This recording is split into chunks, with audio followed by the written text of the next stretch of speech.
Tennesse segment of the show for today. We have to talk about the labor movement in Tennessee.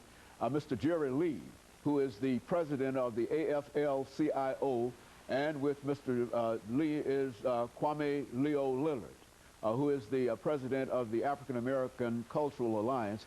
And let me welcome both you, Leo, and you, Jerry, to the show this morning, and to tell you how delighted we are to have the two of you here. And of course, I think our audience already know that the two of you are following a presentation that was made by a younger person. I think we need to leave. Fall back.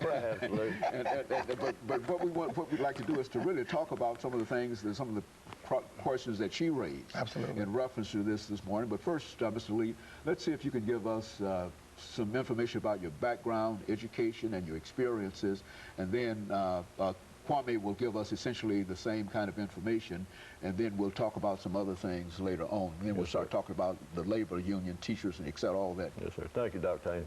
I grew up in Gallatin, Tennessee, graduated from high school there. When I graduated, family didn't really have enough money to send me to college, so at that time it was a lot of opportunity to get in apprenticeship training programs, and I applied for the electrician's apprenticeship program and the CWA Communication Workers program and TVA. And the IBEW electricians called me first, and beginning a long time ago, I served a 5-year apprenticeship with IBEW. Subsequently, I worked all over Nashville, many of the high-rise buildings you see we worked on. When I finished my apprenticeship, I went in the U.S. Army. I had been deferred from the draft in the 60s for the purposes of finishing that program, but I went in the Army in 62, served 2 years, and came out and was a journeyman electrician, went back to work as an electrician. Then about 72, GI Bill came along, went to the University of Tennessee at Nashville for a long time at night, and I graduated from there with a BS degree. Politically in my union, I ran for business manager subsequently after serving many different offices. I was 2-term business manager for my local union, and when Mr. James Neely went to the state to be Commissioner of Labor, he was the president of the Tennessee AFL-CIO, and I ran for that position, and I've been there since that time for about 8 years. I remember that time.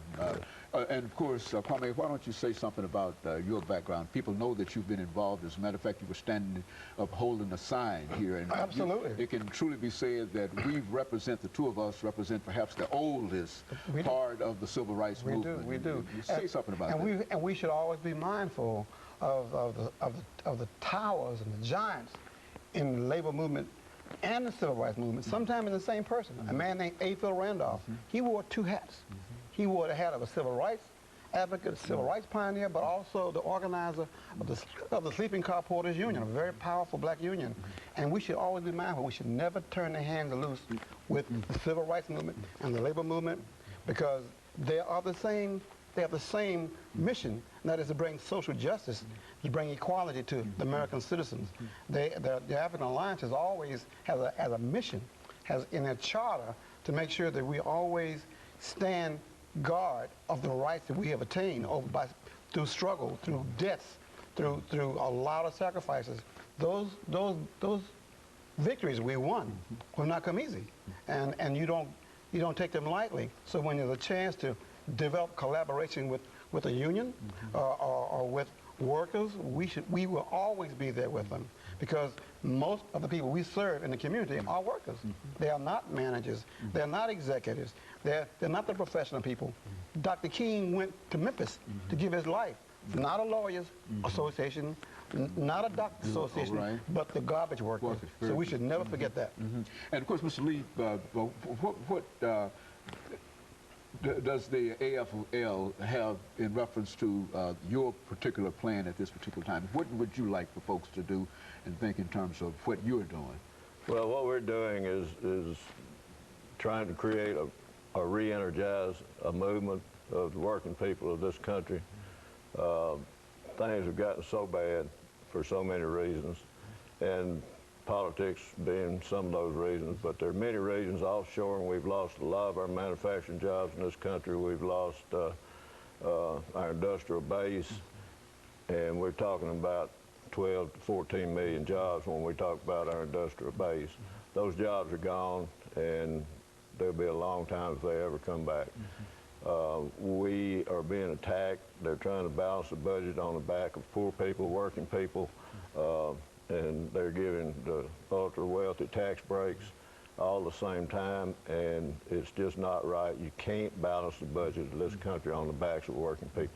You know, when you think about AFL and CIO, why don't you give us some idea about how your organization is arranged, so that in other words, how you touch basically every labor person in this country? There's a national organization. The AFL-CIO was a union organization. CIO, one was more construction-based, one was industrial manufacturing-based. They merged in 1956. And recently, in 2005, some of them pulled out of the AFL-CIO and started another umbrella union called the Change to Win. But we all work together at all levels to promote the common good of working people, socioeconomic welfare of the people. And so the things that you're doing here in the state of Tennessee, they're doing in Alabama and all over the rest of the nation, and this is indeed really an international organization. Absolutely, it is, and especially with the Canadian unions. We have a lot of Canadian unions in the AFL-CIO, and it's not as strong as it used to be, but we're still strong, and we're still advocating for the working people, and we also advocate for affiliating with community organizations, and you saw some of that in this last demonstration we had Tuesday. There were community groups and allies there from all over. And I think what we'll do as we come to the end of this second segment, Mr. Lee, is to give you and Kwame an opportunity when we come back to deal with some of the specifics in reference to the things that you dealt with at the state legislature, because I think that in terms of the threat to the AFL-CIO, it's also a threat to all of these other units and et cetera. And so folks want to know exactly what the situation is in reference to that, and we'll talk about that when we come back during our second segment. We'll start with you, and we, of course, we'll be back with you following this short commercial break.